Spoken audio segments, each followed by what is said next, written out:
Hey guys, my name's Logan, or Cream Tag, and today I'm going to be going over the 10 best things to avoid when buying your first project car. I've done plenty of other videos that go around your first project car and things that you should do, don't do, the buying process, what you should buy. I've done plenty of videos like that already, and so feel free to go to my profile and check those out.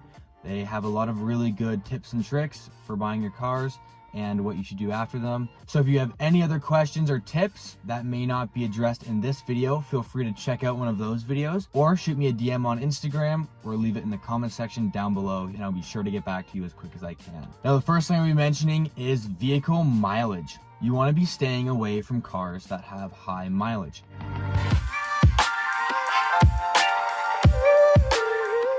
In some cases, like with cars like Toyota or Honda, they often will run for a very long time before you'll ever get any kind of serious problems, especially with Honda with their engines. They're very well built. However, cars like Subarus, the one I'm in right now, or a lot of other European cars, as soon as the mileage starts to get a little bit higher, then you're going to run into a lot of bigger issues. Subarus, that issue is going to be head gaskets for most of them. Euro cars, it can be a number of things. They're really great, they're really fast, they're luxury cars. However, because a lot of them are very over-engineered, it can make it very difficult to work on them or expensive to get new parts. So high mileage is something you want to avoid. Make sure that when you check out a car, check its mileage. Now, Hondas and Toyotas, they'll be good well past 300,000 kilometers. However, if you find a BMW that has 300,000 kilometers, stay far, far away from that. Not worth it. It's only going to give you problems. Even if the ad says the car's been reliable, I guarantee you're going to run into issues. So that's the first thing. Make sure that the mileage is appropriate. Make sure it's not too high. If you're looking for a first car, anything around the 200,000 kilometer range is great. The next thing that you want to look out for and you want to avoid is anything with exterior or interior damage. So I'm talking about busted front bumper or a broken rear bumper, anything that's cracked or chipped or broken in some way, including the interior, right? You want to check your dash. You want to make sure your dash isn't cracked. You want to make sure your airbag is there and it's working and that your airbag light isn't on. You want to make sure that your seats are good and that everything works. You want to make sure that you're not buying a car that has a lot of damage or little things that you have to fix just to get to a point where it's comfortable to drive and nice to look at. I've had cars where they've had some exterior damage and it's been very difficult to try and find parts to replace. One of these examples was my Mark II Supra. There was some exterior trim bits that I needed to replace and finding those was impossible. So overall, you want to avoid any exterior or interior damage. Now on the topic of damage, the next thing that you're going to want to avoid is cars that are extremely rusty. Anything that is more than surface rust, you want to stay away from. We've seen just about every issue you could possibly imagine come into Phantom Works. From cars so rusted out there's nothing left, to in one case, 50-year-old gas that had actually petrified and turned hard again. This is a mistake I've made a couple of times, thinking I'll be able to repair it every time, and now I have this car, it has a little bit of rust. 99% of it is repairable. The rest, I'm okay with just leaving it as is. I didn't buy this car as a nice flashy show car. I bought it as a cool fast daily. This car that I'm in is my 99 Subaru Legacy B4. It is an import, so it's right-hand drive. It's a 5-speed manual with a 2-liter sequential twin-turbo boxer engine, and it makes a good amount of power, and it's a lot of fun. It's comfortable, and it's for the most part reliable enough. I have a lot of experience working on cars, so I am not scared to get my hands dirty. But anyways, back onto kind of the more topic of rust, you want to stay away from stuff that has a lot of damage from rust. The biggest thing being holes in body panels from rust. That's a big deal. Your quarter panels and rockers are where this is going to be most likely to be seen, and you want to check those pretty thoroughly. If you have rust on your fenders, that's one of those body parts that's quite easy to replace as long as you can find it. Make sure that's a part that you can replace, kind of hinting back at the previous thing you want to avoid. So yeah, stay away from rust. Don't buy a car that's super rusty. If it's got a little bit of rust, that's okay, especially if you're getting it for a good deal. However, getting a clean body is better, especially if you live up north in Canada, where I live. We get a lot of snow, we get a lot of road salt, and that can really chew away at your car. So yeah, just stay away from rust as best as you can. The next big thing, especially if this is your first project car, you want to stay away from a car that has serious engine or transmission problems. Lots of times you will see cars on Kijiji, Marketplace, Craigslist, and they'll be advertised as needing a new engine or needing a new head gasket or needing a new clutch. All these things, or they'll say something like, it runs a little bit, or it starts, but it doesn't run very well. That's stuff you want to stay away from. That kind of stuff can be super hard to diagnose when you're first looking at the car, and it could end up being something way bigger and way more costly than you could have imagined. Now, if you are going to go down the road of buying a car specifically to do an engine swap, make sure you'll be able to source the engine before you buy the car.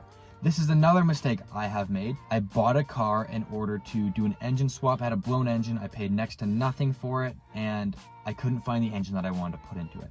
And because of that, I had to sell the car as is. I didn't lose money on the project, but it's definitely pretty defeating when you can't finish your project that you started and you put some time into. All right, so the next thing, and this is a big one, you want to avoid cars with either a salvage or a rebuilt status. Cars with a rebuilt status lose extreme amounts of value.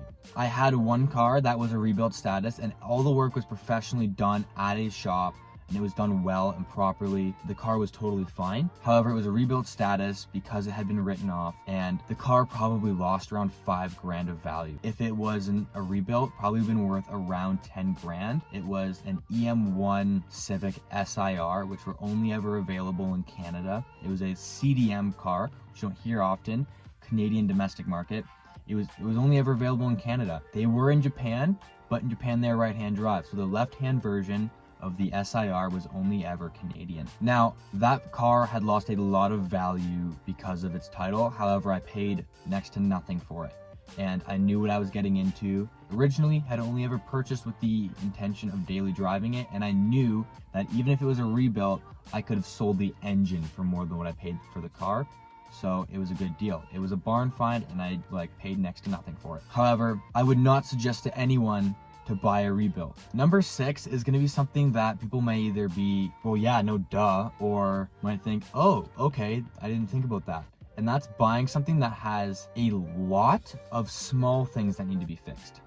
Now, I'm talking like if this car needs new gaskets, new sensors, a couple of interior pieces are missing, and just a lot of little bits and pieces here and there that need to get replaced, stay away from that.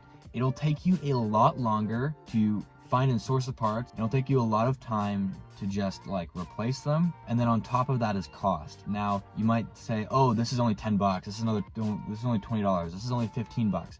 But all those little amounts add up and can end up costing you a lot of money. My first car is an example of this. I got it for really cheap, so it was still worth it. However, there was roughly over $1,000 of different little things that needed to get replaced on the car in order to get it to be roadworthy. And that's not cheap, especially when you're buying your first car. When you're buying your first car, you want to be able to just buy it and drive it and enjoy it. And having to wait and work on it and do all this stuff can be difficult sometimes, especially when it's costing you a lot of money. So make sure that if there's things that need to be fixed, that the list is not a mile long.